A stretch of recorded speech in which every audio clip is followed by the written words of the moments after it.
咁多款嘅？你冇睇錯，呢一套係 Mega Space Molly 100% 連成 emoji 嘅盲盒。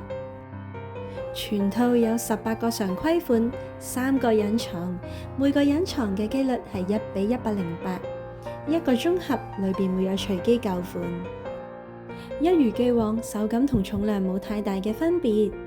乍眼睇，全套望落去好似好多個都係黃色咁。冇錯，雖然 emoji 嘅面色本身係黃色，但我覺得服飾同埋圖案方面嘅設計可以落多少少心機。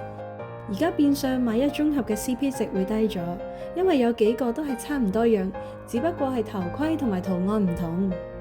同樣都係黃色嘅基本表情包入邊，呢一個算比較好睇嘅啦，因為頭盔用咗黃漸變走紅嘅漸層。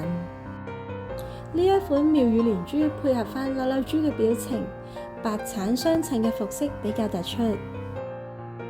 而綠色心情配合翻面都青埋嘅樣，終於可以喺一片黃色入邊揾到一點綠。特別啲嘅表情有動人微笑，配合翻寒冷、冰雪、藍白相間，比較清新。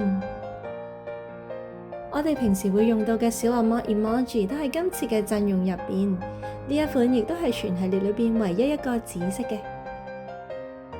卸下偽裝就係小丑 emoji， 你哋平時用呢個 emoji 嘅時候係咪咁樣解讀嘅呢？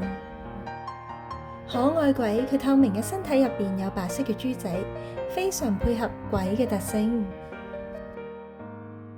今次呢一套納入咗3個動物嘅表情，其中一個係馬騮。牛牛呢一款，如果我覺得頭盔可以加翻2隻角，就更加完美啦。當然唔少得大家都會中意嘅小狗啦，唔知道下一套會唔會出小貓呢？基本款入邊，我覺得最有特色嘅就係886，有電鍍，有透明，可以媲美隱藏。頭先講過有3個隱藏款，其中一個係想開了，你冇睇錯啊，又係黃色嘅款啊！呢一款名為神馬嘅獨角馬，我係最中意㗎，因為佢色彩繽紛。最後一個隱藏就係坐以待幣，但係唔係我哋平時用開嘅幣，而係貨幣嘅幣。唔知抽到佢嘅話，係咪需要好多幣呢？